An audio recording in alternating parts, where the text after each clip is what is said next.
Welcome to the Virtual Center for the Study of the Constitution and Civic Responsibility, an ongoing inquiry into American political origins and evolving institutions. The Executive Director of the Virtual Center is Dr. Bill O'Brien.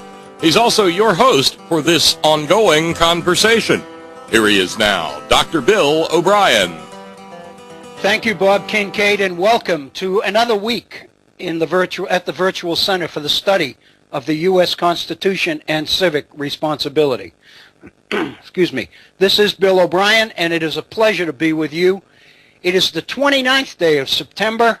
We have reached the end of another month, and so far we are having absolutely delightful weather in the Northeast. In fact, this morning I heard one of the commentators on ESPN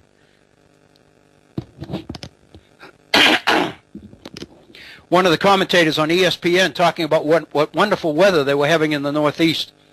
And it's 75 to 77 degrees in the daytime. It goes down to the 50s at night. We had a little bit of rain overnight, but by noon it cleared off and the sun is shining, and it's in the upper 60s out there. We are being told, however, that after 2 or 3 more days of this, we're going to find out that we're going to be shaken into reality that fall is here. We're supposed to get a cold snap at the end of the work week and a much colder weekend, but at the same time, it'll be fall weather. So again, I hope that your weather and you are enjoying this this late summer, early fall experiences as much as we are here in the mountains of Appalachia. It is a pleasure to be with you on this Monday. Again, it is the 29th day of September in the year 2014. I'm kind of dating this for its inclusion in the archives of our program. It's hard to believe that as of the 11th of next month, the 11th of October, we will have been doing these programs here at the Virtual Center for 19 months. And it's amazing. When we first started, I just wasn't sure whether there was that much. But in fact, I'm finding so much more that it's just exhilarating for me. And I have you, the audience here at the Virtual Center, the audience at the Head On Radio Network, to thank for being so kind and so receptive. Your comments and emails are just wonderful and so encouraging, and I thank you so very, very much for them. We would love to hear from you on your ideas on some of the issues that we've been dealing with. I'll kind of give you a preview in a moment of where I see us going in today's program, probably tomorrow's as well, because I'm not naive enough to believe, given my past performance, I'm not naive enough to believe that we can move through 2 fairly substantive Federalist Papers in 1 2-hour program. But you never know.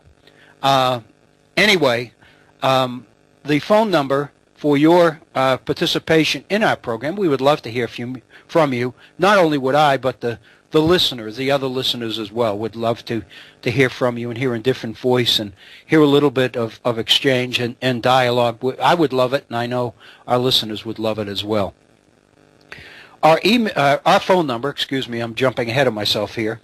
Our phone number is area code 304-574-8178. That's 304-574-8178.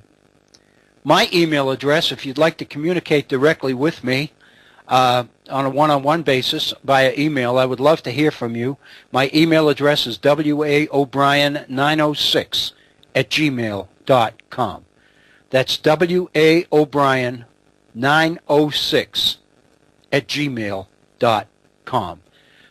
I want to begin by acknowledging a wonderful, wonderful link in an email that Gene sent me over the weekend, and he directed me to an article that appeared in Salon, which is an internet site, and it's a very extensive article on changes in the Constitution which might sustain it. It's a substantive article. It's very, very worthwhile reading. I want Gene to know first that I appreciate the link. I did read the article carefully. I printed it off. It printed off to 9 pages, so it's a very substantive piece. It's one that I do intend, probably this week, to use here at the Virtual Center. But I want to kind of set up an article which talks about alternative to the Constitution by looking more substantively at the Constitution itself in today's program and probably tomorrow's program as well. In looking at the Federalist Papers, there are a couple of Federalist Papers that specifically address the issue of the nature of the Constitution and the structure of the Constitution. They are written by James Madison. Specifically, they are Federalist numbers 39 and Federalist number 40. And I had looked at Federalist number 40 with every intention of bringing that to your attention here at the Virtual Center. But again, if you read the Federalist Papers, you begin to appreciate the fact that there is a logic to the presentation, that in fact one paper tends frequently to lead into the next, especially if the author of the particular papers in question is the same author. What makes 39 a significant paper in the Federalist series of 85 papers, first is that it's written by James Madison, but secondly, it involves a major shift in the nature of the Federalist Papers. To be specific,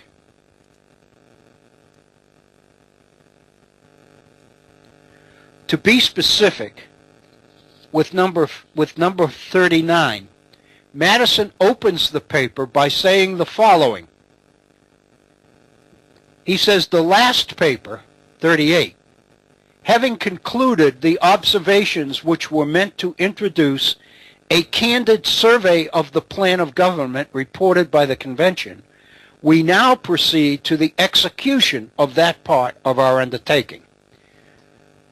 What Madison is telling us is that Federalist 39 is a changing, a shifting of gears, if you will, into a whole new subject. The first 38 Federalist Papers are designed to talk about what the convention has created at the, in terms of the Constitution. Specifically, the first 38 papers were meant to introduce a candid survey of the plan.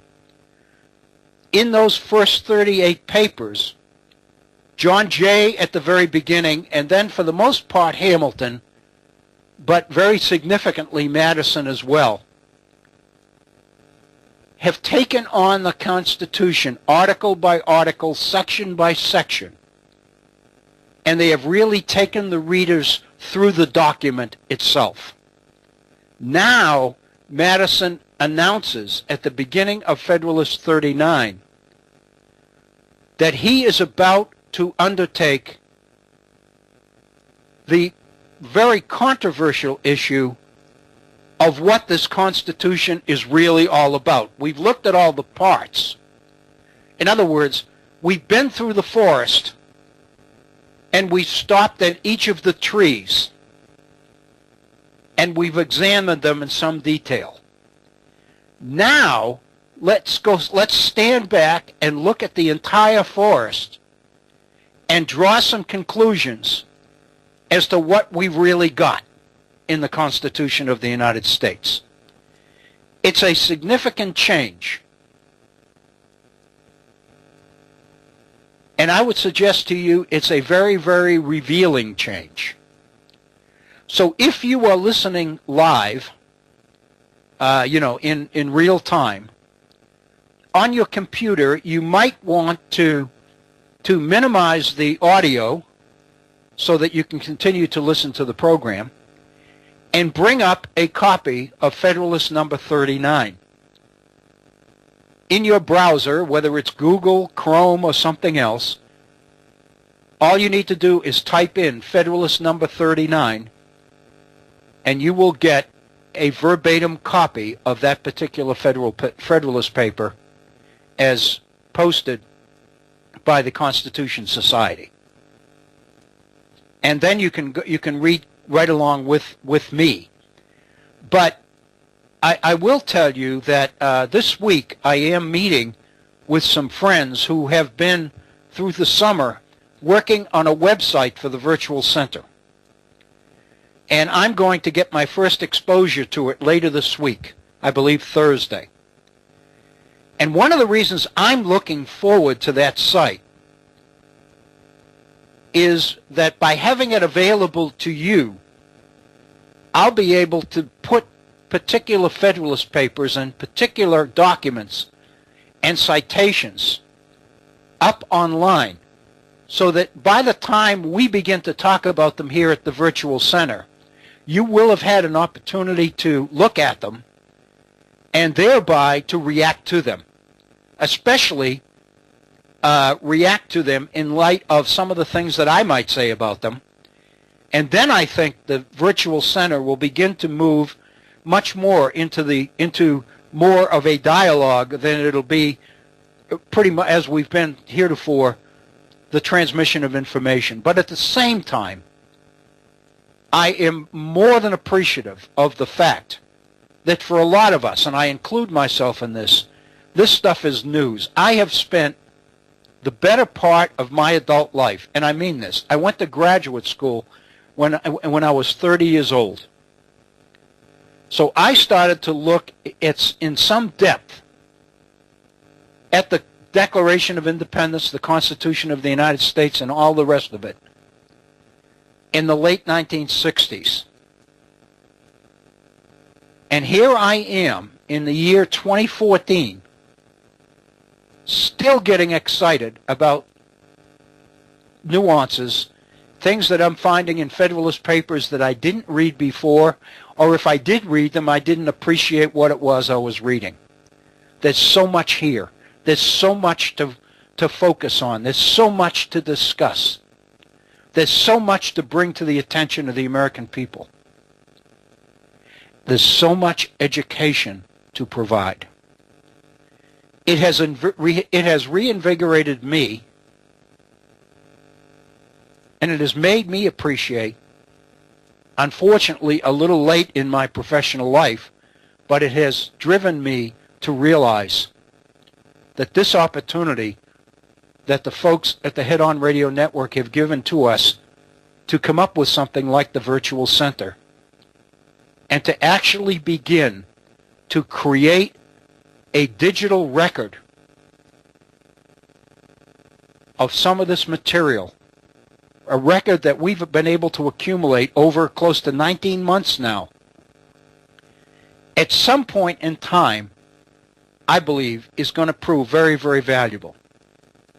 What really gives me pause, a tremendous amount of comfort, and really excitement, is the email that I get from our listeners saying that they have, never realized some of the information and some of the material and some of the insights that they're getting here, and they are appreciating it. And that makes me feel so good, and it keeps me going.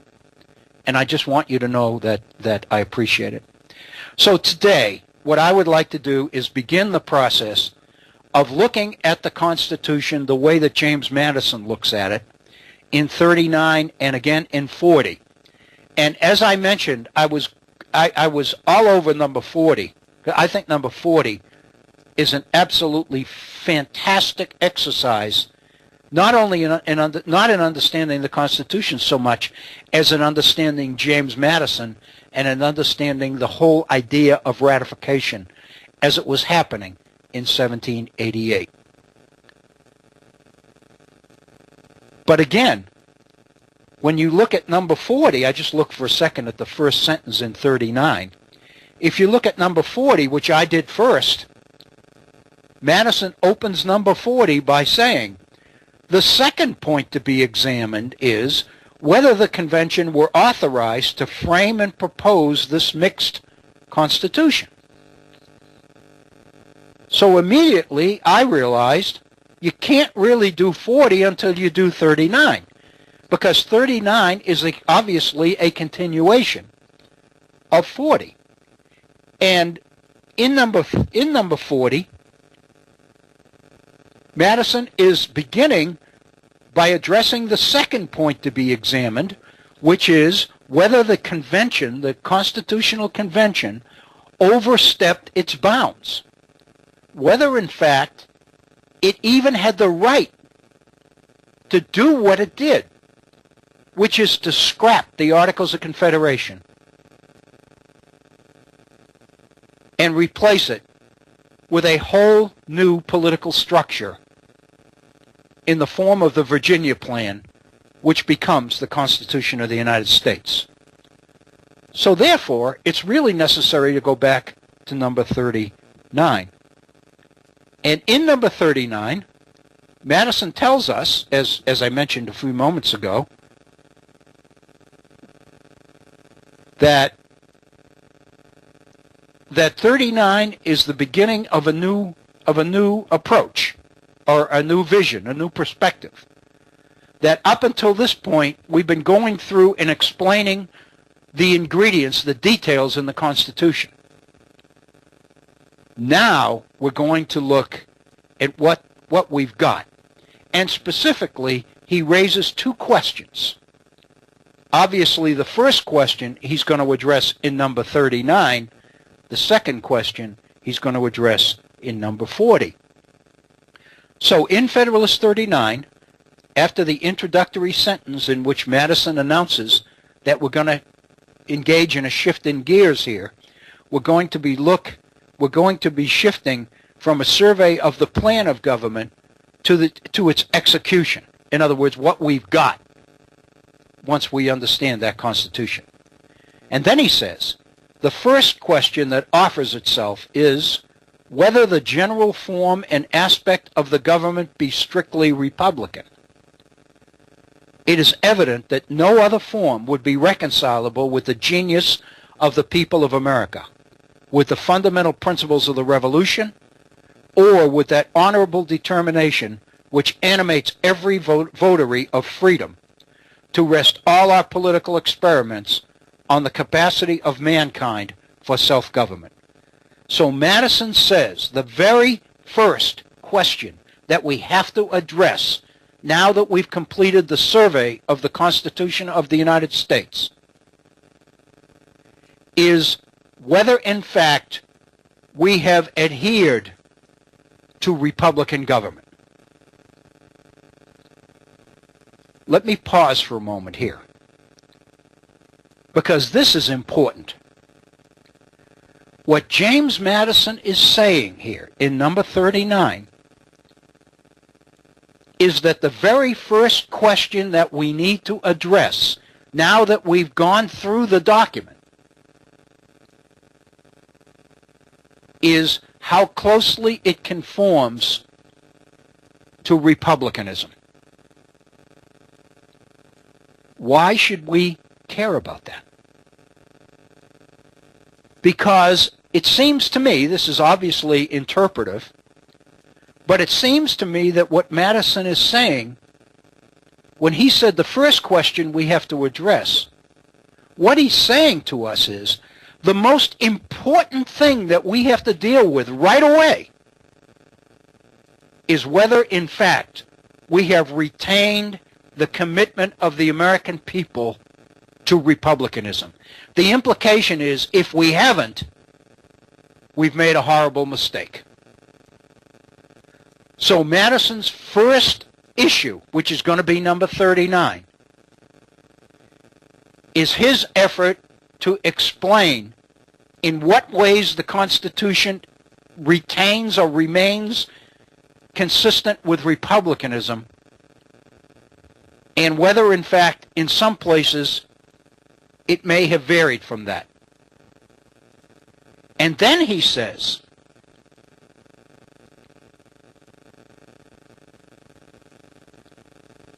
He says, if the plan of the convention, therefore, be found to depart from the Republican character, its advocates must abandon it as no longer defensible. Madison's first question, right out of the chute, the most important thing, did we stick to the key ingredients of Republican government?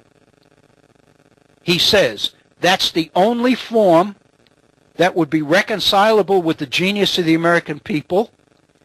It's the only thing that would adhere to the fundamental principles of the revolution.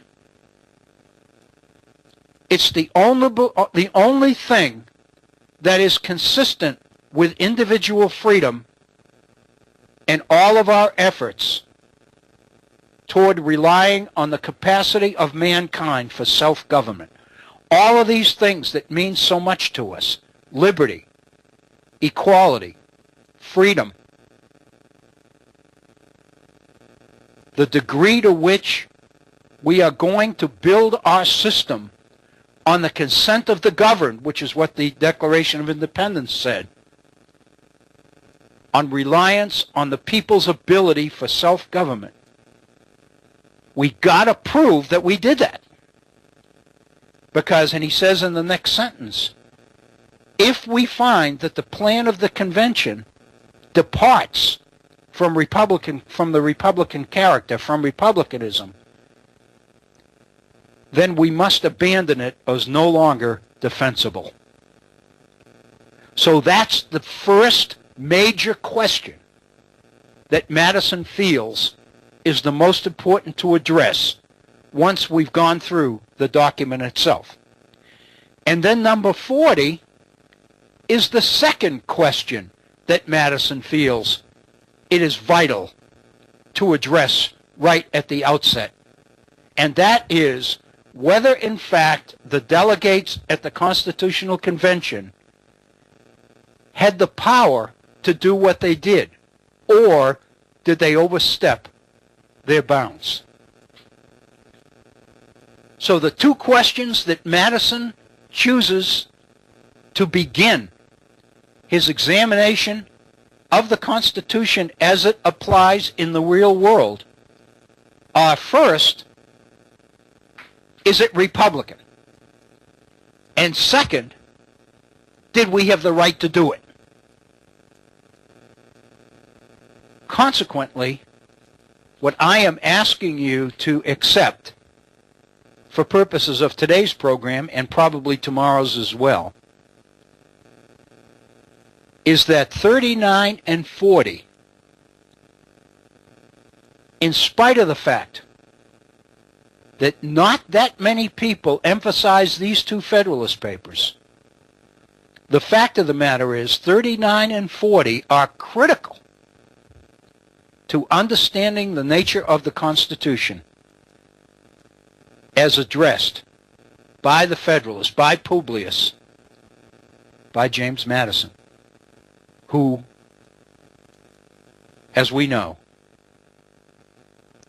history tells us is the father of the U.S. Constitution.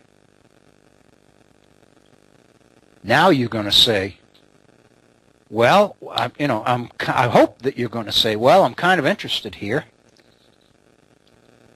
So I thought, okay, what's a good way to begin this examination of question number 1, whether it's Republican or not? Let me go to a leading opponent of the Constitution of the United States, somebody we all know and love, Patrick Henry. Give me liberty or give me death, Patrick Henry, if you remember.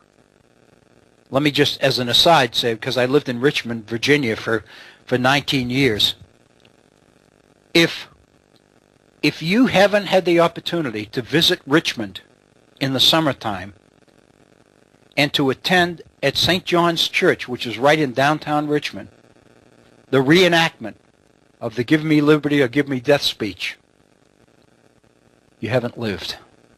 It's one of the most memorable experiences that I ever had, and I had it 20 years ago, 25 years ago, and it still has stayed with me that long. I mean, I've mentioned this before here at the Virtual Center, but one of my best friends in graduate school, whose name was Tom Haig, he was a mathematics, a genius, a mathematics whiz, PhD in math. Tom visited me in Richmond, and my wife and I were trying to figure, all right, well, how do we entertain a mathematician? We sure as heck can't talk with him. Actually, you could with Tom. Tom had the incredible ability to turn it off, as you will, as it were, and to be a really down-to-earth, wonderful guy. And my wife did indeed appreciate that. But we said, my wife said, I wonder if he would like to go to St. John's and see the reenactment of the Patrick Henry speech. So I asked Tom, and he said, oh, I'd love to. I'm not a historian, but if it's something you think it's worth doing, I'm willing to do that. I've never been to Richmond before. We went and sat in those pews in St. John's Church. And as this unfolded, my wife kind of gave me an elbow on the arm and elbowed me and directed me with her eyes and said, look at your friend Tom. And I looked around her and looked over, and the tears were running down his cheeks, and he was bawling like a baby. And I thought, oh my God, because I was all choked up as well. But I kept thinking, well, I'm supposed to be choked up. This is what I do. But he's a mathematician. He's not going to appreciate this. He never got over it. I never got over it. So, you know, that's just an aside. But if you ever get the opportunity to go through Richmond or spend a couple of days there in the summertime, they do it on weekends. And they do it 2 or 3 times a day, Saturdays and Sundays. It only takes about a half an hour. But boy, it's a half an hour that you'll never forget, I promise you. Anyway, I thought the best way to introduce Federalist Papers, which are rather technical on the nature of republicanism, on whether in fact the framers of the Constitution at the Constitutional Convention had overstepped their bounds by drafting the new Constitution and totally scrapping the Articles of Confederation, was to consider the words of one of the Constitution's biggest opponents and most volatile opponents, Patrick Henry. And this is a speech that Patrick Henry delivered during the Virginia Convention, Ratifying Convention in June of 1788. And it speaks specifically to the issues that Madison addresses in Federalist Numbers 39 and Numbers 40. In other words, whether in fact the government is Republican or not, and whether in fact the Constitutional Convention had overstepped its bounds by scrapping the Articles of Confederation. I think once you appreciate, as I do, the sentiments of Patrick Henry, you will begin, as I did, to give much more serious attention to 39 and 40. Because Patrick Henry is telling us a few things about James Madison here that I think all of us need to understand and appreciate. So with that, and I'm going to go through this kind of fast because, but you know, I'll try to make a few comments, but I don't want to take away the flavor. It's important to remember that James Madison had said in his memoirs and in his letters, in letters that he sent to other people after the Virginia Convention, that Patrick Henry, even though he was his principal opponent on ratification, was probably the greatest orator that Madison had ever confronted or ever experienced. And what you get from James Madison here is the kind of compliment to Patrick Henry that means the most, namely a compliment from the person you disagree with the most. first of all, I think for Madison to acknowledge how effective and how persuasive and how fabulous an orator Patrick Henry was says something about James Madison. But it also says something about Patrick Henry, and I'm hoping that I can be successful in giving you the flavor of this. Patrick Henry says the following: an opinion has gone forth, we find, that we are a contemptible people. The time has been when we were thought otherwise. Under the same despised government, we commanded the respect of all Europe. Wherefore are we now reckoned otherwise? The American spirit has fled from hence. It has gone to regions where it has never been expected. It has gone to the people of France in search of a splendid government, a strong, energetic government. Shall we imitate the example of those nations who have gone from a simple to a splendid government? Are those nations more worthy of our imitation? What can make an adequate satisfaction to them for the loss they suffered in attaining such a government, for the loss of their liberty? If we admit this consolidated government, it will be because we like a great, splendid one. Some way or other, we must be a great and mighty empire. We must have an army and a navy and a number of things. When the American spirit was in its youth, Henry says, the language of America was different. Liberty, sir, was then the primary object. We are descended from a people whose government was founded on liberty. Our glorious forefathers of Great Britain made liberty the foundation of everything.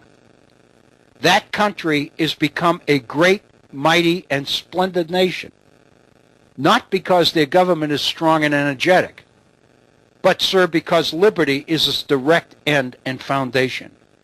We drew the spirit of liberty from our British ancestors. By that spirit, we have triumphed over every difficulty.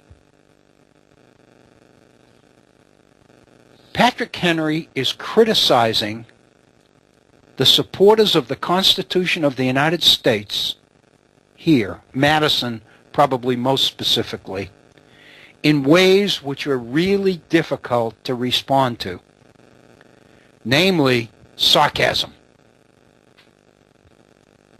What Patrick Henry is referring to is the idea of a splendid government, a strong, vibrant, vigorous, energetic government. Because that's the way the Federalists are selling the Constitution and promoting it, by suggesting that it's only with the creation of a government like this that we will earn the respect of other nations, as well as the respect of our own people. But Patrick Henry is saying, wait a minute. We were respected before. We were respected because of our focus on liberty. And the reason we have continued to proclaim the beauty of the British Constitution, even though we become independent from the mother country, is because the British Constitution made individual liberty a priority. Now we are at the point of adopting a government which everybody calls splendid, but which in reality is going to do serious damage to the liberty that we have always valued and praised, and that others have praised as well. To the point that now people are beginning to look to other nations like France and saying maybe they'll come up with a way to really respect and value the principle of liberty. And what Patrick Henry is really criticizing tongue-in-cheek here is the effort of the supporters of the Constitution, the Federalists, to suggest that liberty within a splendid government is safe and is protected. Remember, in Federalist number 1, Alexander Hamilton made the point that liberty is directly dependent on a vigorous government. Patrick Henry is challenging that. Of course, in the process, although he's not saying it, he's defending the Articles of Confederation because the Articles of Confederation government is not vigorous. It's not energetic. It can only do what the states give it the power to do. But Patrick Henry is suggesting here very clearly that it's in containing the vigor and the energy and the power of government that liberty is protected. Again, Patrick Henry is assuming that individual liberty and government are antithetical to each other, that they're contradictory to each other, that as government power increases, individual liberty decreases, and vice versa. So Patrick Henry believes that this Constitution, while it promises this splendid government that everybody around the world is going to honor, the fact of the matter is, it is to be adopted at the expense of the liberty which we have always valued and which other people have always valued in us. What are we going to get for it? Patrick Henry says, for some reason or other, I guess we're supposed to have a great and mighty empire. We're supposed to have an army and a navy and a number of other things. He says, when we were in our youth, when American spirit was in its youth, the language of America was different. Liberty. That was what it was all about. That was the primary object, says Patrick Henry. But somehow, we've totally flipped. We've totally changed. And we are letting these guys sell us a bill of goods. And we've got to realize it. And if you appreciate how beautiful and effective Patrick Henry is here in literally cutting out the supporters, cutting James Madison off at the knees, so to speak. It's absolutely brilliant. This is a document, this Patrick Henry speech is a document that students need to be exposed to in K through 12. Because while we are introduced to the anti-federalists, we are made to believe that these are desperate people who are throwing rocks at the success of their competitors, of the Federalists, because they lost. The implication of the way that the anti-Federalists are treated in our textbooks is that the anti-Federalists didn't have anything substantive to say or to offer, but that instead they were merely engaging in sour grapes by criticizing and sarcastically putting down their opponents. I think if students were given the opportunity to read this speech of Patrick Henry's, they would appreciate. And again, somebody who's really a good reader and can see the innuendo and the sarcasm in Patrick Henry's speech can appreciate this. But a lot of our young people in K through 12 don't read that well. And I believe part of the reason they don't read that well is because they're not given anything substantive to read. What I would suggest is if you get somebody, the teacher, if you get somebody who can deliver this speech as effectively and as passionately as Patrick Henry tried to. And students had a written copy of it in front of them. They too would begin to appreciate the value and the depth of the sarcasm and the innuendo and the tongue-in-cheek criticism that Patrick Henry is making of his Federalist opponents, most specifically in the Virginia Convention. James Madison is his principal opponent, obviously. It's a wonderful speech, but that's only the beginning. Henry goes on and says, "But now, sir, the American spirit, assisted by the ropes and chains of consolidation." Think about that phrase. But now, sir, the American spirit, assisted by the ropes and chains of consolidation, is about to convert this country to a powerful and mighty empire. If you make the citizens of this country agree to become the subjects of one great consolidated empire of America, your government will not have sufficient energy to keep them together.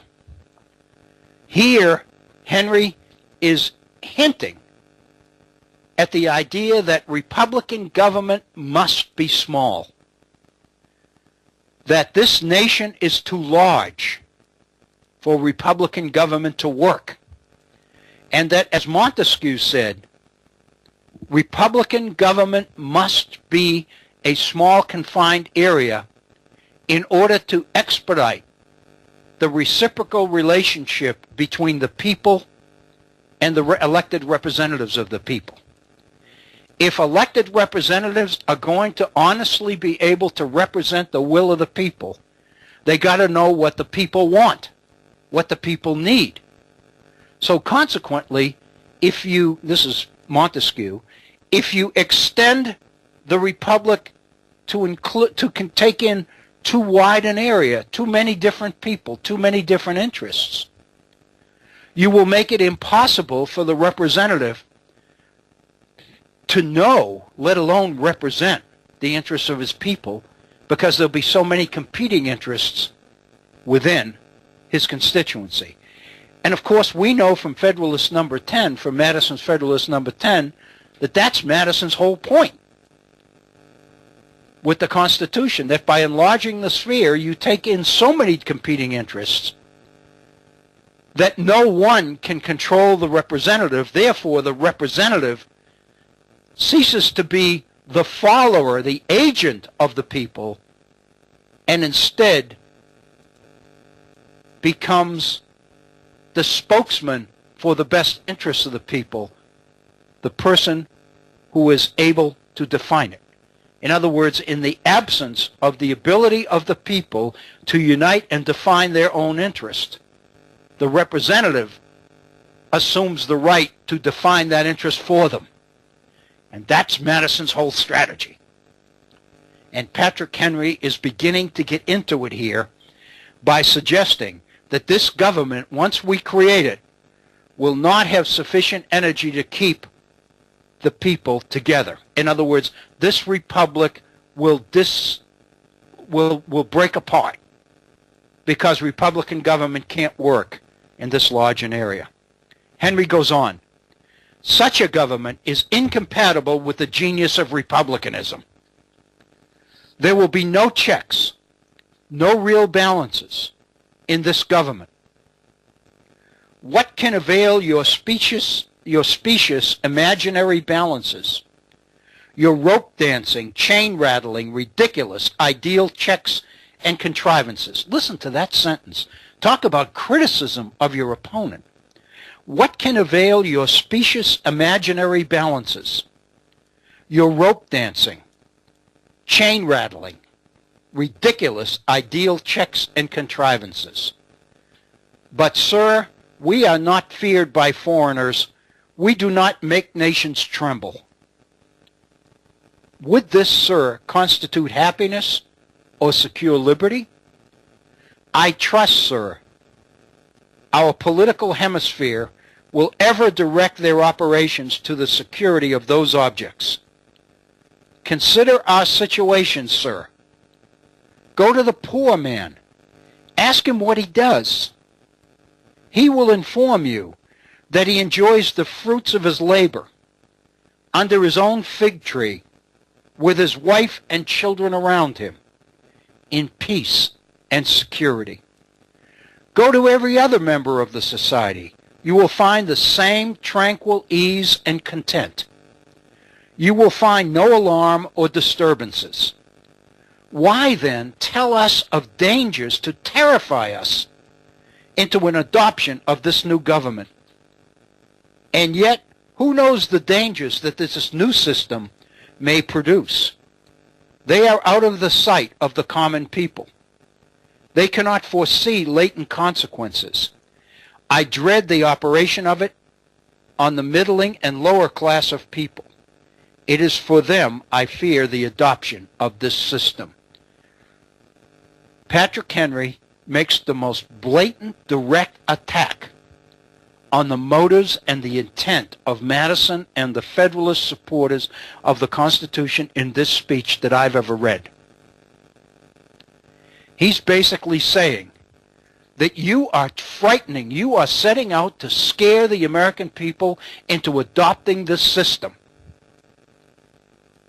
And if you would go and ask them, you'll find that they don't feel that they're in danger. They're content, they're at ease, they're working their land, they have their families around them, and they're basically enjoying the freedom and the liberty that independence has brought them. But you guys come along and start talking about all these threats and all these dangers and all these horrible things that are going to happen if we don't adopt this new system. You're using scare tactics to badger people into supporting this system. And those are the people, Patrick Henry says, that I worry about the most.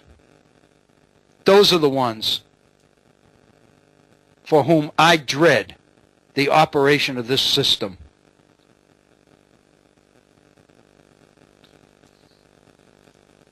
It seems to me that if K through 12 students were exposed to this speech by Patrick Henry,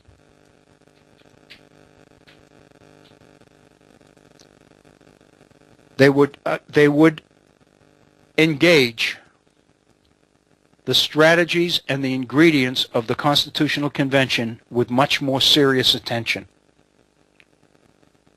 because it would absolutely drive them crazy to see whether in fact Patrick Henry is whistling Dixie or whether he's speaking God's truth. Because if our young people were able to find the real issues here, then the lack of interest in studying history, especially this period, I think, would be resolved. That's my hope. That's what I think we're accomplishing here at the Virtual Center. I think it's an incredibly important piece of literature, this. So now that Patrick Henry has the floor and has attacked the motives of the Federalists by claiming that they're using scare tactics to frighten people into believing that there are dangers out there that the people don't even see, he goes on and attacks not only the system under the Constitution, but the people who are pushing it. Henry goes on in his speech and continues as follows. We're told that this government, collectively taking, is without an example. Listen to this, and what we'll do is we'll look at these two Federalist Papers and examine whether in fact Patrick Henry is speaking the truth here. We're told, he says, that this government collectively taking is without an example.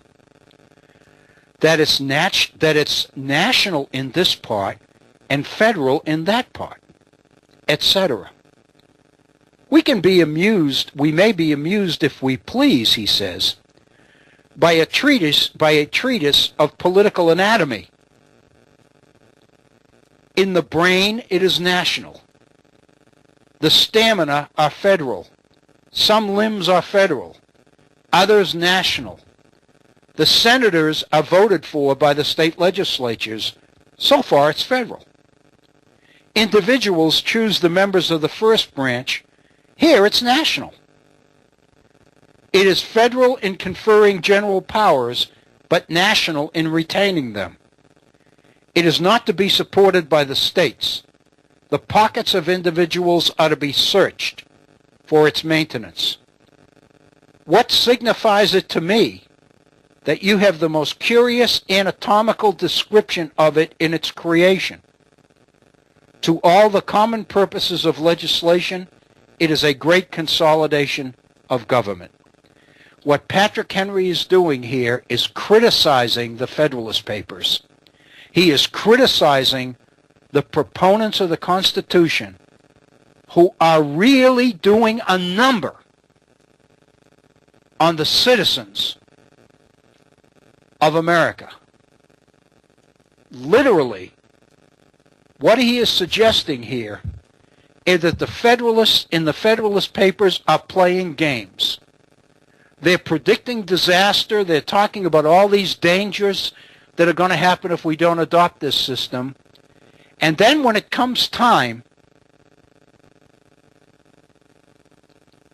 to make the case that we're wrong when we say it's a consolidated system, and they say, no, it's national in some ways, but it's still federalist. It's federal in the other. In other words, there's some national powers associated with it, but there are federal powers as well. The states still have a legitimate role to play, et cetera, et cetera, et cetera.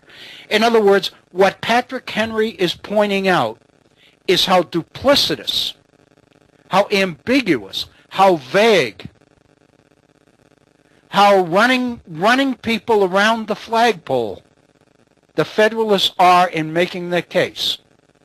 They are literally playing rhetorical games with people's ability to understand. What I would like to do today, for today and tomorrow, is examine these Federalist Papers in order to test whether, in fact, Patrick Henry's right on here.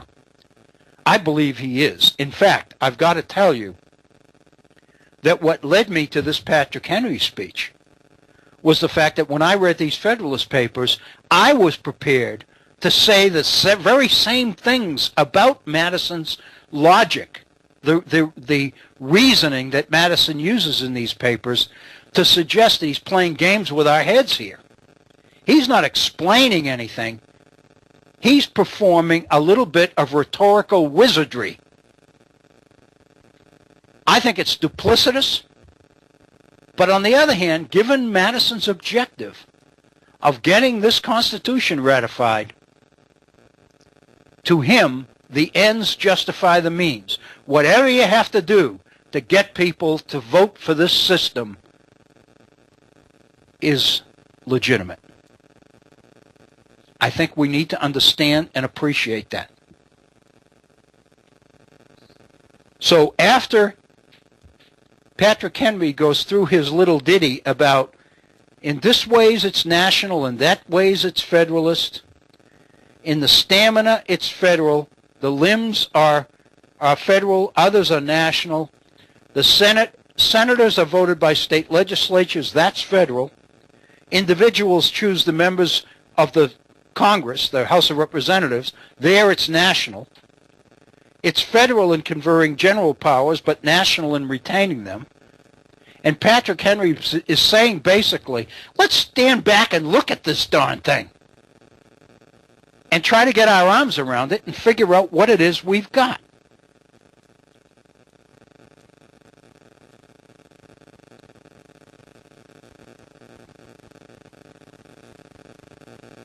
Patrick Henry says, to all the common purposes of legislation, it is a great consolidation of government. Basically, he's saying, let's call a spade a spade. This is a consolidation of government, he said. You are not to have a right to legislate in any but trivial cases. And by you, he's talking about the states. He's not talking to Madison now. He's talking to the representatives in Virginia who are representing the state of Virginia. And he's saying, you are not to have a right to legislate in any but trivial cases. You are not to touch private contracts. You are not to have the right of having arms in your own defense. You cannot be trusted with dealing out justice between man and man. What shall the states have to do? Take care of the poor, repair and make highways, erect bridges, and so on and so on. Abolish the state legislatures at once. What purpose should they be continued for? Our legislature will indeed be a ludicrous spectacle. 180 men marching in solemn farcical procession, exhibiting a mournful proof of the lost liberty of their own country, without the power of restoring it. But, sir, we have the consolidation that it is a mixed government. That is, it may work sorely on your neck, but you will have some comfort by saying that it was a federal government in its origin. In other words, what Patrick Henry is saying here is that when you cut through the rhetoric and you basically look at what is happening here, he is saying the states are effectively being reduced to become a farce. All they do is fix roads and take care of poor people. But on the things that really matter, we don't have any power anymore. What we have is a government they tell us is mixed. And what that means is it may work solely on your neck, but you'll have the comfort of knowing that in its origin it was federal. In other words, mixed my foot is what Patrick Henry is saying. Then he reaches his conclusion. I beg gentlemen to consider, lay aside your prejudices. Is this a federal government? Is it not a consolidated government for every purpose almost? Is the government of Virginia a state government after this government is adopted? I grant that it is a Republican government, but for what purposes? For such trivial domestic considerations as render it unworthy of the name of a legislature. What Patrick Henry is saying to the delegates representing the state of Virginia here, who've been brought there to vote yea or nay on the Constitution of the United States,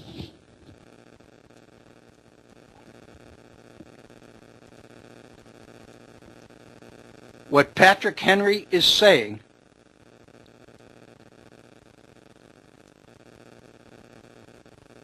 is that realistically,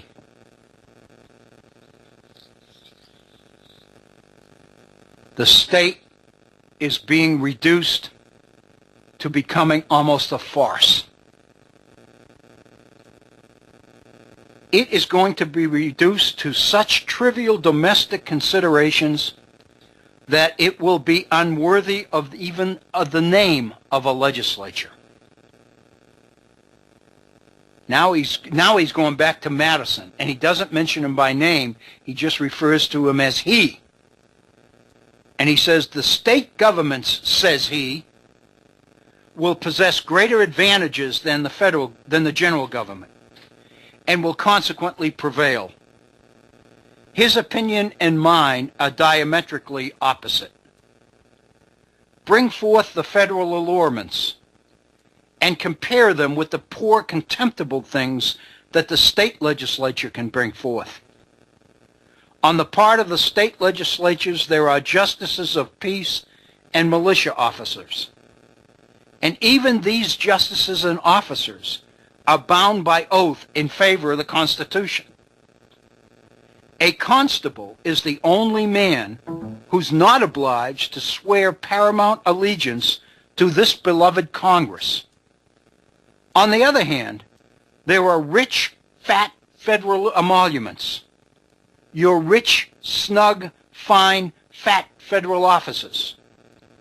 The number of collectors of taxes and excises will outnumber anything from the states.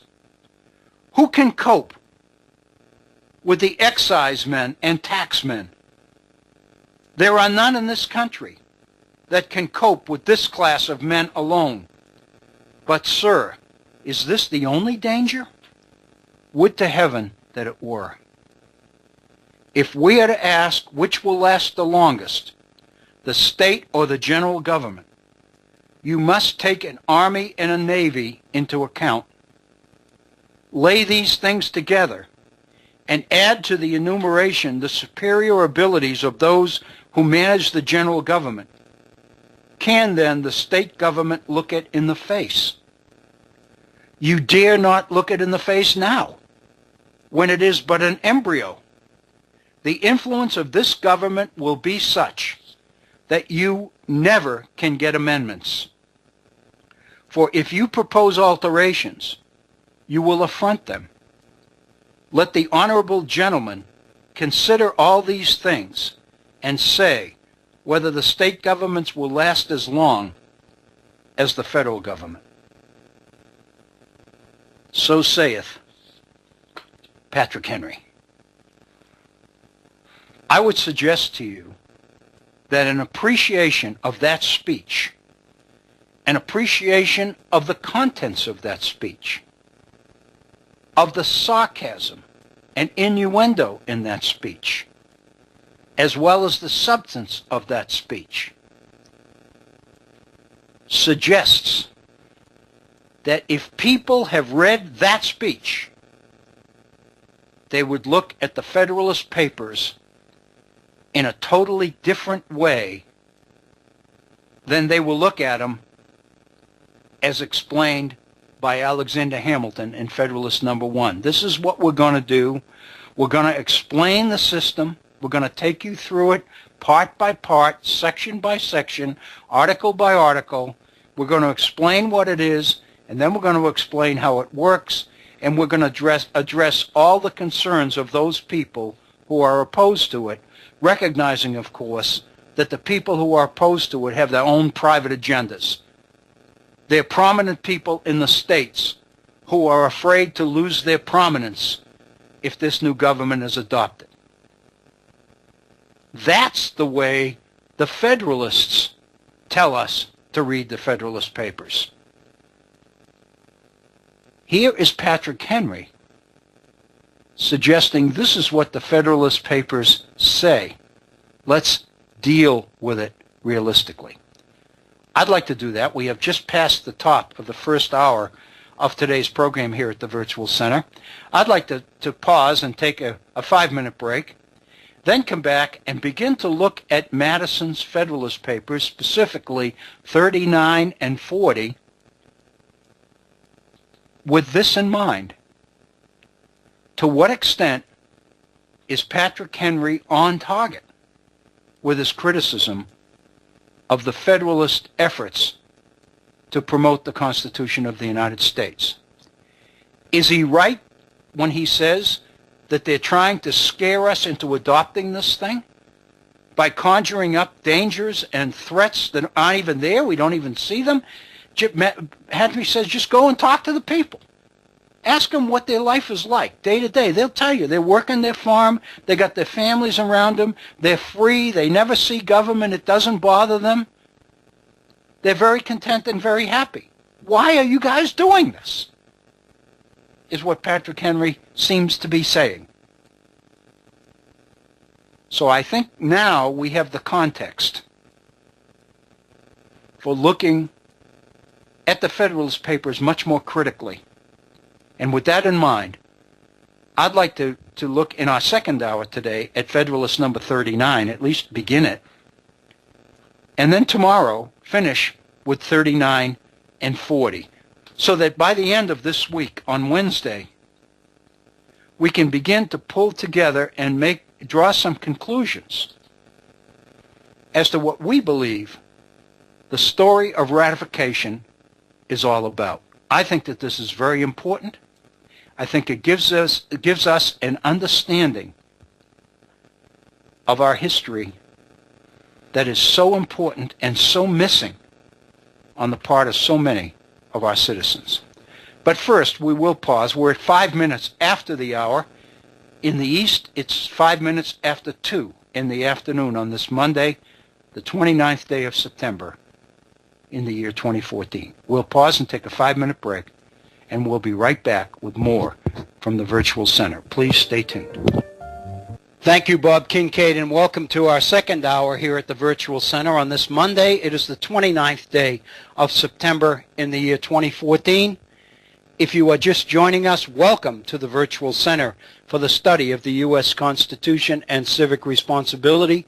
If you've been with us through our first hour, then I trust you were as impressed as I obviously am by the quality of the oratory of one Patrick Henry. I made a feeble attempt at trying to do justice to this speech. But I am as much in agreement with James Madison as is possible when I hear Madison talk about the tremendous respect that he has for the ability, the oratorical ability, and the reasoning ability of Patrick Henry. He's a tough enemy, and Madison acknowledges that. It's you know, there's no question that this speech, if you look at it, is right in Madison's face in so many ways. What I was thinking of during our break, I walked out to get a cup of coffee, and as I was waiting for the coffee to fill into the cup, I was thinking about last night's NFL game between the New Orleans Saints and the Dallas Cowboys. And for the first time in many years, Dallas seems to have repaired its faulty offense and rather porous defense. And the praise and the accolades that have been coming all today over the Dallas Cowboys and how much they have improved their offense, specifically by improving their offensive line, seems to me in a way to resemble the nature of the debate within the Virginia Ratifying Convention between Patrick Henry and James Madison. With its new revitalized offensive line, the Dallas Cowboys seem to now be in a position to play smash mouth, right down your gut football. As you can tell by the fact that they last night presented a balanced attack that included a very strong, healthy, vibrant running game. In fact, their running back, whose name I believe, his last name I believe is Murray. I can't. I'm drawing blank on that, but he, for the fourth game in a row, he accumulated more than 100 yards on the ground. What it enabled Dallas to do is to put out a much more balanced, successful passing attack as well. And so what you had was an in-your-face brand of football that made the attack of the New Orleans Saints while Drew Brees has particularly been noted for the quality of his weapons, his passing weapons, and the beauty of his game, the nuances of his game, the fact of the matter is what we had was smash-mouth, old-fashioned football, it seems to me, last night, taking precedence over finesse. We are going to see in James Madison, Federalist 39 and Federalist 40, classic examples of rhetorical finesse. I think what we saw in our first hour today in the person of Patrick Henry was smash mouth, right in your gut, down your gut, opposition. This is the nature of the opponents that the Federalists had to find a way to get around or through in order to get the Constitution ratified. I don't think there's any way to appreciate the level of opposition they faced than to experience one of the speeches delivered by Patrick Henry in the Virginia Ratifying Convention. If you remember, Patrick Henry rejected attendance at the convention. He was named as a potential delegate, and he refused to go. And in the very famous quote, he said that he declined the honor because he smelled a rat in Philadelphia. But when the Constitution came back to the Virginia Ratifying Convention, Patrick Henry was there with all guns blazing. And I think that we can appreciate the challenge that he posed to the Federalists, specifically to James Madison. And I think to Madison's credit, he was more than willing to acknowledge the level of that opposition, of that competitiveness. Welcome to the second hour of the Virtual Center for the Study of the U.S. Constitution and Civic Responsibility. I would love to hear from you. I'd like to hear your reactions to Patrick Henry's speech. I hope that I was able to do it justice. We have a phone number, and we would love to hear from you. The number is area code 304-574-8178. That's 304-574-8178. If you'd like to communicate directly with me, my email address is waobrien906@gmail.com. That's waobrien906@gmail.com. I did mention at the outset of our first hour today that I received a wonderful link to an article on the Constitution, more specifically on constitutional revisions that will make it possible to preserve our Constitution, our form of government, in the face of the kind of opposition it faces. I mentioned that I printed out that article. Let me read the title. The author is Andrew Burstein, and it appeared in Salon. And the title of the article is as follows, and I think you can pretty much get an idea as to where this article is going to take you. The title is, "We Need a New Constitution. Here's how we save American democracy from charlatans, loudmouths, and the 1%. From charlatans, loudmouths, and the 1%. So these are going to be proposed revisions to the Constitution of the United States in order to preserve the nature of American democracy from those who would potentially destroy the Constitution of the United States. And as we have seen here at the Virtual Center, much of that opposition has coalesced around the architects of the move towards a second constitutional convention. So with that introduction then, let's go to James Madison. Let's look at Federalist 39. and 40 as well, but we probably won't get to that until tomorrow. The title of number 39, as we mentioned at the outset today, is, quote, Conformity of the Plan to Republican Principles. Madison's intent in Federalist number 39 is to argue for the extent to which the Constitution of the United States is consistent with the principles of republicanism in the face of those like Patrick Henry who suggest that it's not.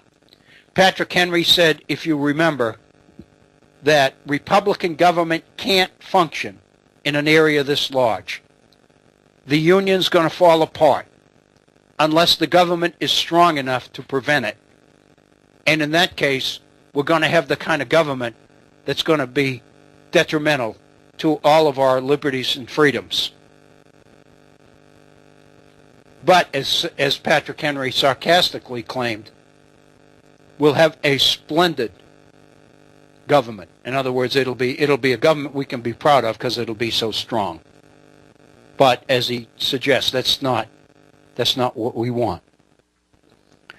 So Madison's first question, and I think this is important to recognize, that after he goes through, after Publius, he and Hamilton principally go through 38 Federalist Papers in order to work their way through the ingredients, the details of the Constitution of the United States. Madison is setting out in this one, 39, to proceed, as he says, to proceed to the execution of that part of our undertaking. In other words, now that we've been through the Constitution we've created, let's look at what its impact is going to be on the nation. And the very first issue that he takes on is whether, in fact, the government created at Philadelphia be strictly Republican. What this course tells us is that Madison and the Federalists recognize that the most poignant attack that the opponents of the Constitution are making is that it violates the ingredients of federalism. So naturally, that's the first issue that Madison would take on. And Madison says, and we read this before in our first hour, that the government we've got must be Republican because only that is consistent with the fundamental principles of the Revolution, with the determination of all of us to preserve a nation where freedom and the capacity of mankind for self-government are respected and honored. If, Madison says, the plan that comes out of the convention departs from that Republican character, then we, its advocates, must abandon it as no longer defensible. And then Madison engages us in a paragraph about what exactly is Republican government. And this is exactly the way he says it. What then are the distinctive characters of the Republican form? Before we can decide whether the Constitution preserves the ingredients of republicanism, we've got to be sure we know what republicanism is. So he begins by saying, what are the distinctive characteristics of the Republican form? And he immediately begs off an answer to this question. He says, were an answer to this question to be sought, not by recurring to principles, but in the application of the term by political writers to the Constitution of different states, no satisfactory one would be found. What Madison is saying is, you can look around the world at any number of states, all of them claiming to be Republican, and they're all different. So what he's saying is, I can't tell you what the principal characteristics of republicanism are just by looking at governments that claim that they are Republican. And then he gives us examples of this, and I'll go through this very quickly. He said Holland, in which no particle of the supreme authority is derived from the people, has passed almost universally under the denomination of a republic. In other words, in Holland, he says, well, you can't find anything to suggest that government is even remotely derived from the people. They call themselves Republican. The same title has been bestowed on Venice, where absolute power over the great body of the people is exercised in the most absolute manner by a small body of hereditary nobles. It too calls itself Republican. Poland, which is a mixture of aristocracy and of monarchy, in their worst forms, has been dignified with the same application. In other words, everybody calls it Republican.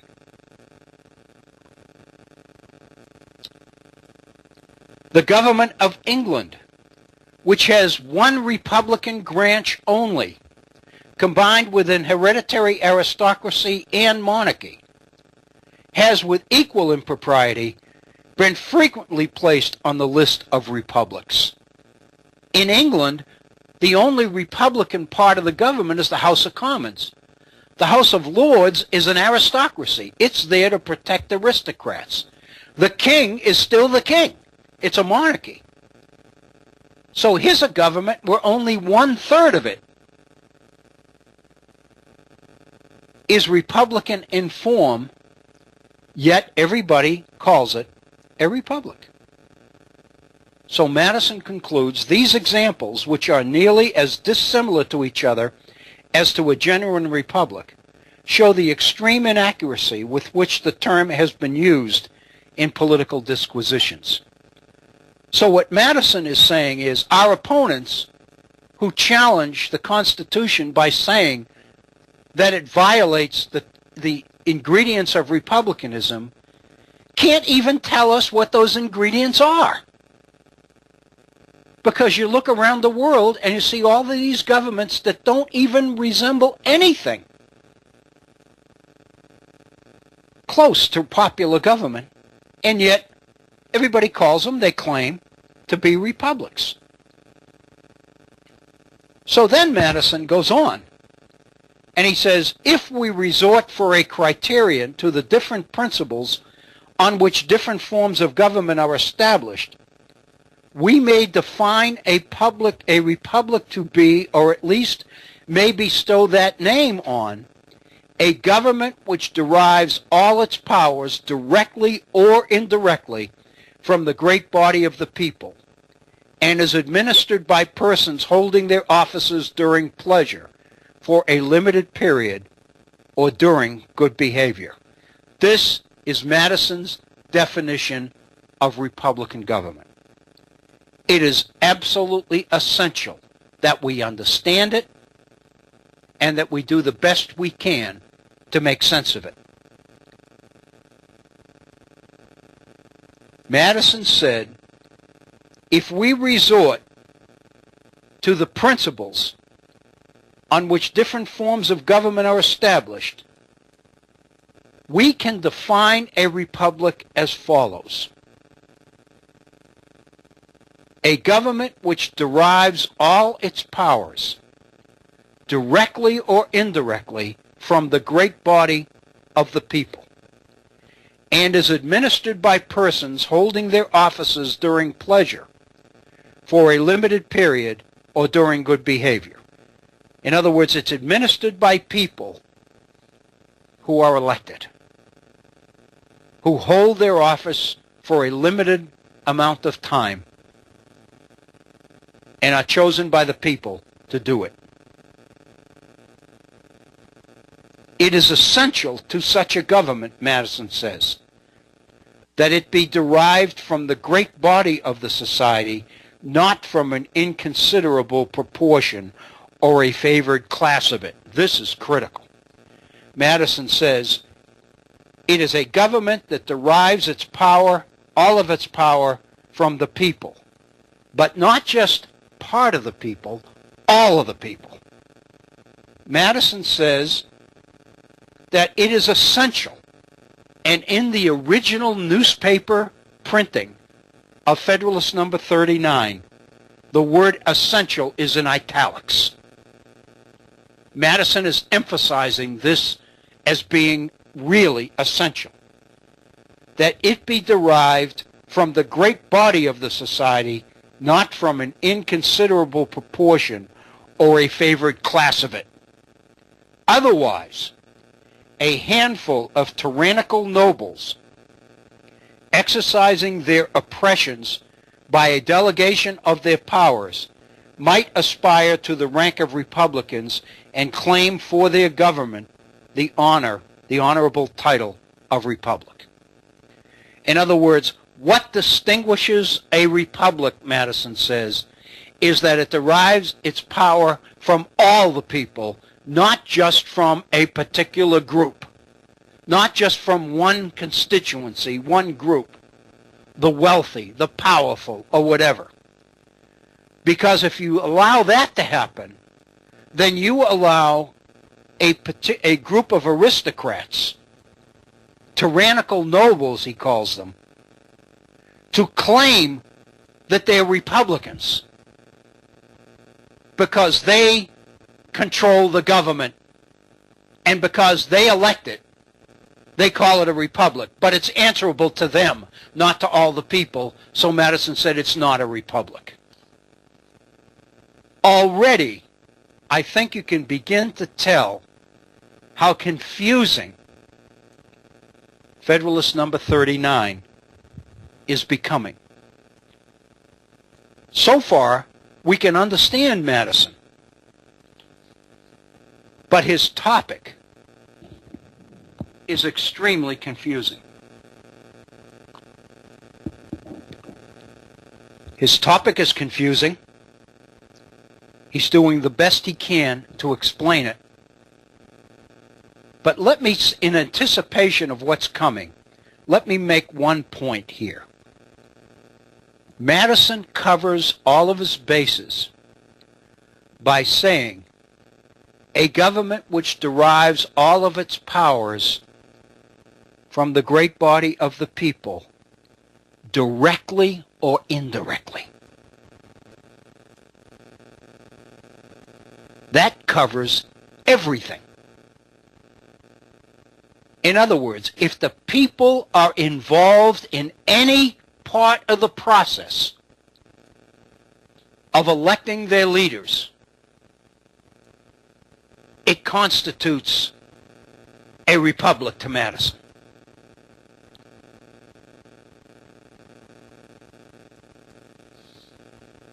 Let me give you an example. I'm kind of jumping the gun here, but it seems like this point is well taken right now, so I don't want to wait for it. Let me give you an example.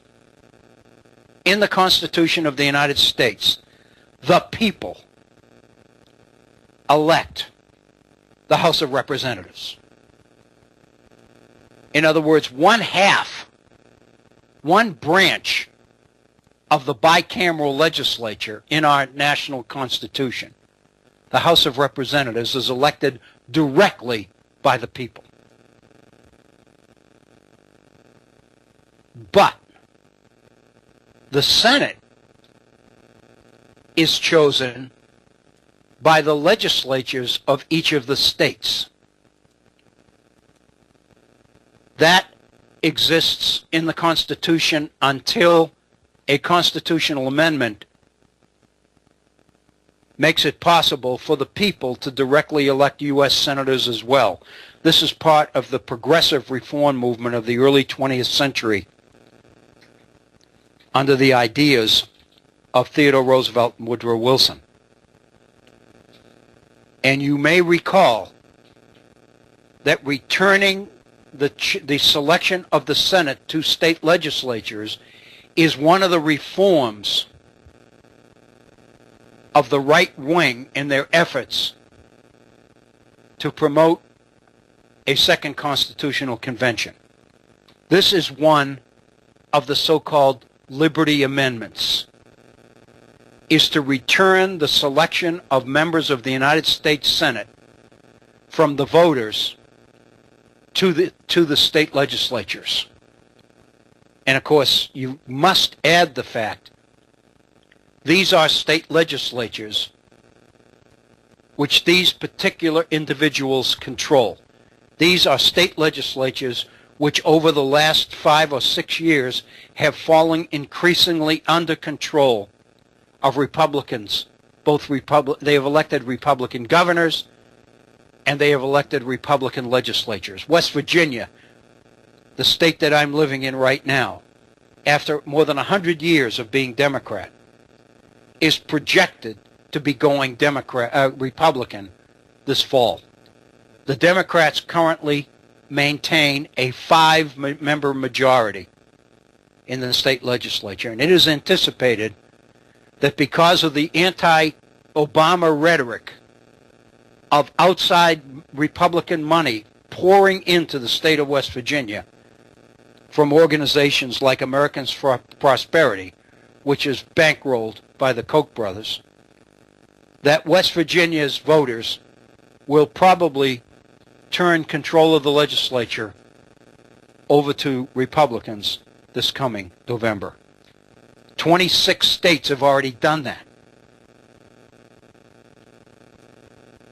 And so by moving a constitutional amendment at a prospective second convention, returning control of the Senate, of the United States Senate, to state legislatures, in effect, turns the control of the United States Senate over to Republicans. And as we know, the Democratic majority in the Senate has been the principal roadblock to the efforts of a Republican-controlled House of Representatives to enact anti-progressive legislation throughout Obama's 2 terms in office so far. So again, the point I'm making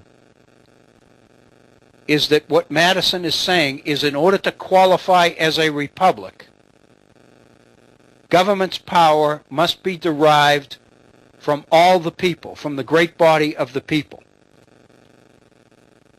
But it can either be direct or indirect. So according to Madison, obviously the House of Representatives derives its power from the whole body of the society because it's directly elected by the voters.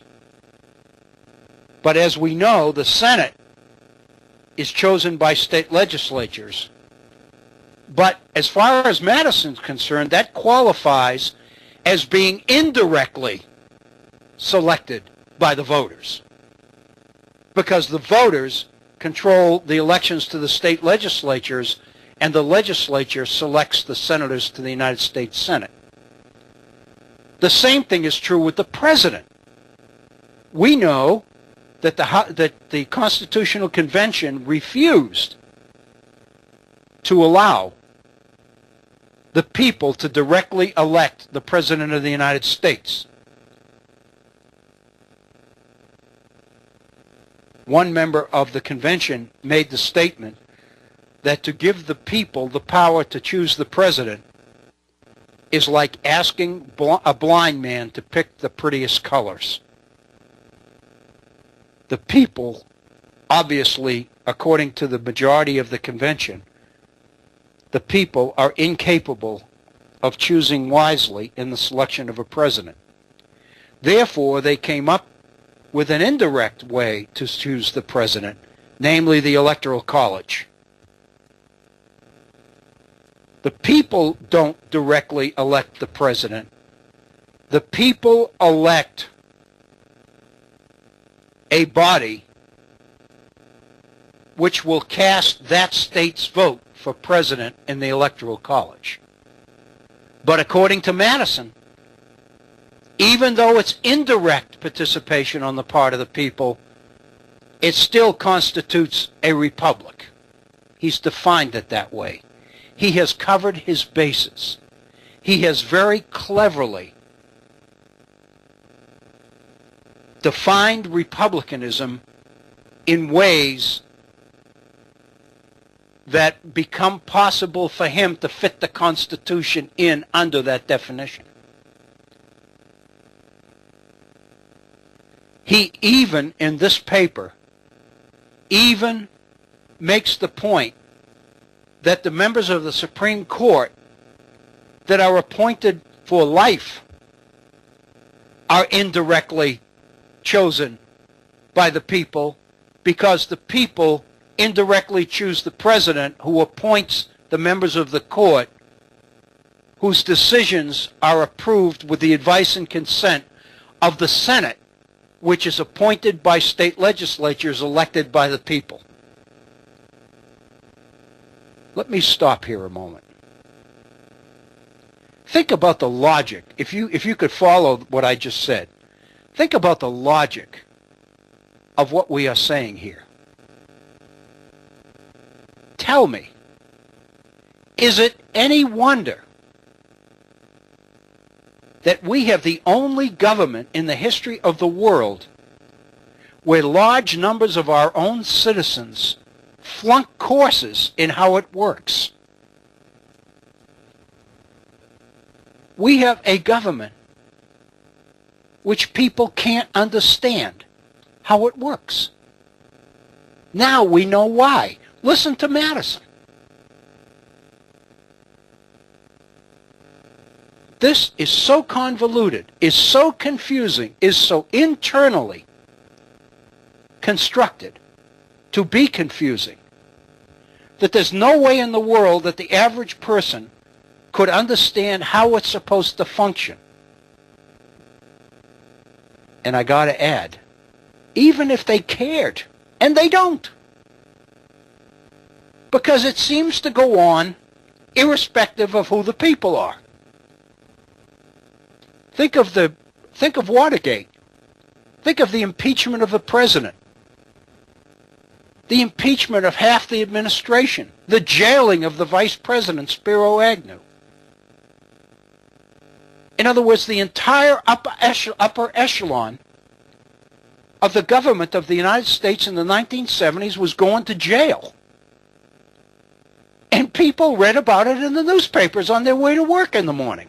Oh, look at the news. The vice president's going to go to jail.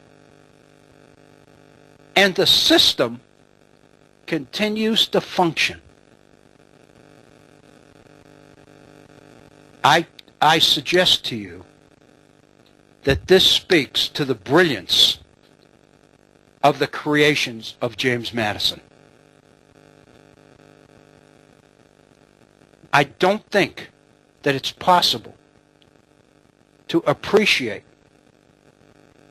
the depth and the quality and the sophistication of the mind that created this system.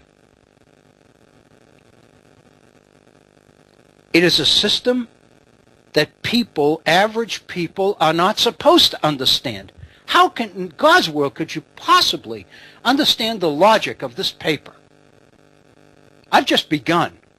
Where do we get a little further into the paper?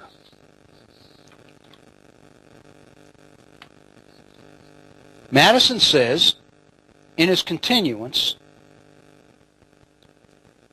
he said, if the power of government is not derived from the great body of society, but only from a small portion of it, it becomes possible for tyrannical nobles to claim that they are Republicans, when in fact they create a government which is answerable to them.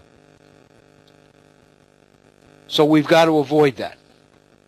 Madison said, it is sufficient for such a government that the persons administering it be appointed, either directly or indirectly, by the people, and that they hold their appointments by either of the tenures just specified. Otherwise, every government in the United States, as well as every other popular government that has been or can be well organized or well executed, would be degraded from the Republican character. If we don't link the masses of the people to participation in this system, it's not Republican and it can't work. What Madison is suggesting here, although he's not saying it, is the importance of voting. How important it is that we have a political system in which all of us can have a say, but none of us control. If you're like me, when you were growing up, people used to ask all the time. I can remember in school, classmates of mine would raise the question in class and say, why should we vote? The same people are elected over and over again. Today, for example, 85% of those elected to national office are in, quote, safe districts. You've got 33 senators up for re-election this year. And there's, 8 that are in question. The rest of them are a done deal. There's no election going on there. There's no choice for the people. The same person that's been there forever and ever and ever is going to continue to be there. It's even worse in the House of Representatives because the whole House, all 435 people, must be reelected every 2 years. But the fact of the matter is, only about 5% of the 435 candidates are in races. The rest of them are in sections where it's a given. It's a done deal. They're in gerrymandered districts, which means that you redraw the district lines in such a way that the candidate must be reelected by people who support him because they support the party. And then if you pour money in there and tell them it's time to go out and exercise your duty, they do it. So in literal terms, the people have participated. But in actual terms, it's a little bit farcical, if you think about it. Madison goes on and says, according to the Constitution of every state in the Union, some or others of the officers of government are appointed indirectly only by the people. According to most of them, the chief magistrate himself is so appointed. And according to one, this mode of appointment is extended to one of the coordinate branches of the legislature. In other words, what Madison is suggesting here is a reality. And the reality is, if you define participation as being either directly or indirectly, you cover the lot.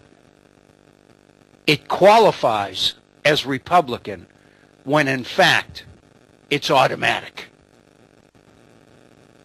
I would suggest to you, as I suggested in a program, in several programs earlier here at the Virtual Center, I would suggest to you that what the Federalists have done here with the Constitution of the United States is redefine republicanism. They have, in effect, taken the guts, the substance of republicanism as defined and explained by Montesquieu and others, and they have effectively gutted it of its substance by suggesting that as long as the people participate, you can still call it republicanism, either directly or indirectly. Now Madison is going to go through and tell us about the structure of government under the Constitution in order to demonstrate that what he has said is valid. He said, on comparing the Constitution planned by the Convention with the standard here fixed, in other words, with the definition that I've given you, we perceive at once that in the most rigid sense, it's conformable to it. In other words, what he's telling us is, I've defined republicanism in such a way that the Constitution can't miss. In the most rigid sense, what we've got under the Constitution conforms to what republicanism is as I've defined it, because I defined it. He goes on and gives us examples. The House of Representatives, like that of one branch at least of all state legislatures, is elected immediately by the great body of the people. The Senate, like the present Congress and the Senate of Maryland, derives its appointment indirectly from the people. The President is indirectly derived from the choice of the people, according to the example in most of the states. Even the judges, with all other officers of the Union, will, as in the several states, be the choice, though a remote choice, of the people themselves. The duration of the appointments is equally conformable to the Republican standard and to the model of state constitutions. In other words, what Madison is saying is even the federal judges, although the choice is remote, the people make it. And by putting limits on the choice, it meets the Republican standard and is equal to the model of the states themselves. In other words, how can Patrick Henry and the other opponents of the Constitution claim that republicanism is alive under the Articles of Confederation when many of the states don't conform to their definition of republicanism, but in fact they conform to my definition of republicanism, because my definition allows the Constitution to conform as well. In other words, what Madison is saying is the opponents of the Constitution are speaking with forked tongues. They are criticizing the Constitution by saying that it violates republicanism, when in fact the new Constitution is perfectly conformable to many, if not most, of the states, because the participation of the people, it might be indirect, it might be remote in the case of the judges, but it's there, and that's what makes it Republican. In other words, Madison is effectively gutting the substance of republicanism here in the way he defines it.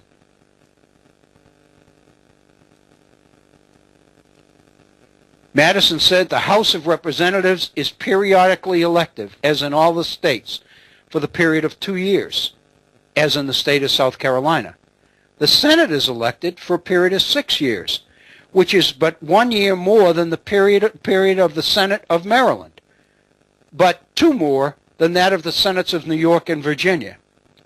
The President is to continue in office for the period of 4 years, as in New York and Delaware.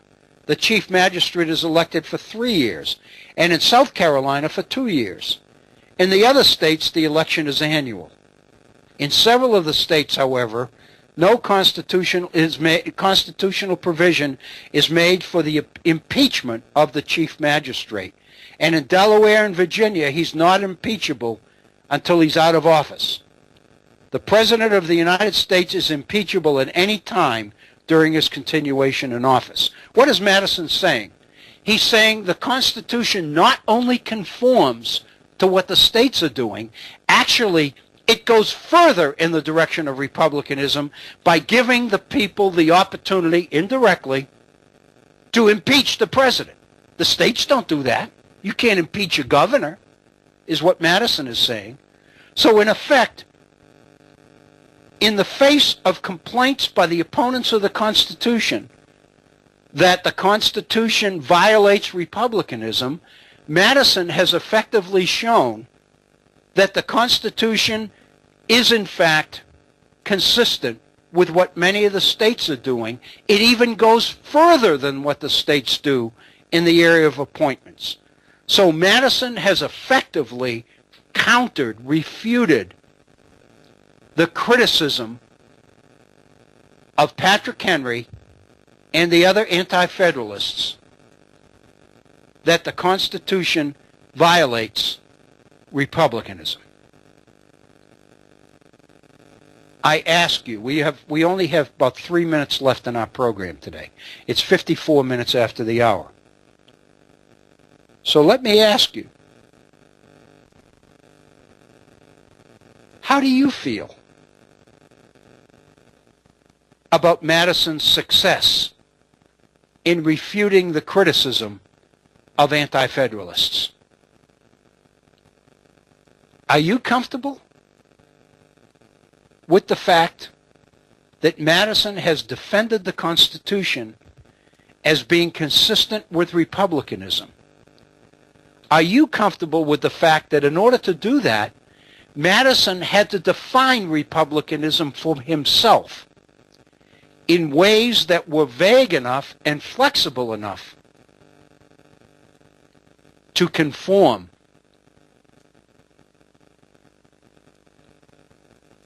technically to republicanism, even though not in the spirit of republicanism? In other words, what Madison has done is define republicanism in such a way